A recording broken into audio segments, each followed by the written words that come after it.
الشهادة بصدق بلغه الله منازل الشهداء وإن مات على فراشه.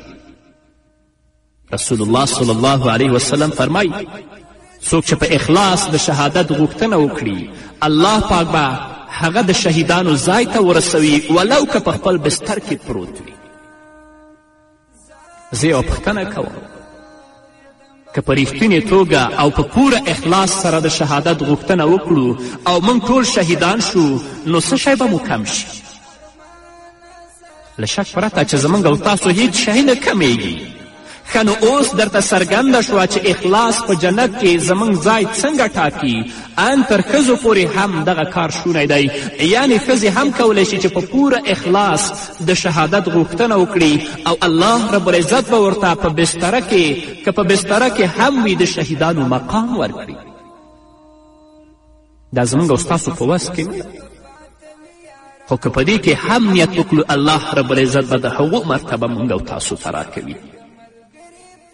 که یو څوک له خپله ځان سره ووایي ای زما پروردګاره ستا په لاره کې شهادت را نصیب کړه، دغه شان انسان به په ورځ د قیامت لکه د سید الشهدا حضرت حمزه رضی الله تعالی عنه په څیر راشي، په داسې حال کې چې هغه به په خپله بستره کې مړ شوی وي. اوس تاسو ته څرګنده شوه چې نیت مو تر کومه ځایه پورې رسولی شي. نیت د همدې لپاره دی چې ته د کوم کار له کولو پرته لوی اجر او مقام پرې وګټې. د شهادت نیت دې کړی خو شهادت دې ترلاسه کړی نه دی، الله رب العزت تا ته د شهیدانو مقام درکوي. کله چې نبی کریم صلی الله علیه وسلم د تبوک له غذا بیرته راوګرځېد، تر مدینې منورې پورې شاوخوا 1000 کیلومتره لاره په وړاندې پرته وه. هوا هم ډیره ګرمه وه. د لارې د ډیر اوږدوالي او د سورلي د کمښت له امله به ټول په نوبتي توګه په سورلي سپرېدل. له سختو شرایطو سره مخ شوي. رسول اکرم صلی الله علیه وسلم ورته وفرمیل، د بخاري حدیث دی، ان فی المدینة اقواما ما سرتم مسیرا ولا قطعتم وادیا الا كانوا معکم شارکوکم فی الاجر حسبهم العذر. په مدینې منوره کې داسې خلک هم شته چې مزل یې نه دی کړی، له هیڅ دښتې هم نه دي تیر شوي، خو بیا هم له تاسو سره دي، په اجر و ثواب کې له تاسو سره شریک دي. دا هغه خلک دي چې معذوریت یې د راتلو په وړاندې خنډ شو. هغوی د معذوریت په وجه ونه شو کړی چې له موږ سره جنګ ته ولاړ شي، خو پوره ثواب به ورته ورسي.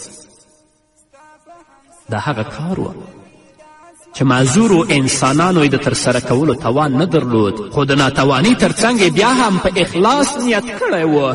نو د هغه اخلاص د وجې نه کم ثواب او اجر چې الله رب العزت هغو صحابه و کرامو ته ورکړی و چې نبی کریم صلی الله علیه وسلم سره په دې غزوه کې شریک شوي و، دغه اجر و ثواب الله رب العزت هغو کسانو ته هم ورکه چې په مدینه کې پاتې ول. د څه وجې نه؟ د دې وجې نه چې د هغوی په زړونو کې اخلاص و، نیت صحیح و. یو بل څه زه تاسو ته وایم، تاسو د حج او د عمرې توان نه لرئ. تاسو چې د دغو عبادتونو د ترسره کولو توان نه لرئ، نو بیا له ځانه سره دغسې نیت وکړئ، ای پروردګاره که زه دې شتمن پیدا کړی وی نو عمرې ته به تللی وی او هر کال به مې ستا د رسول الله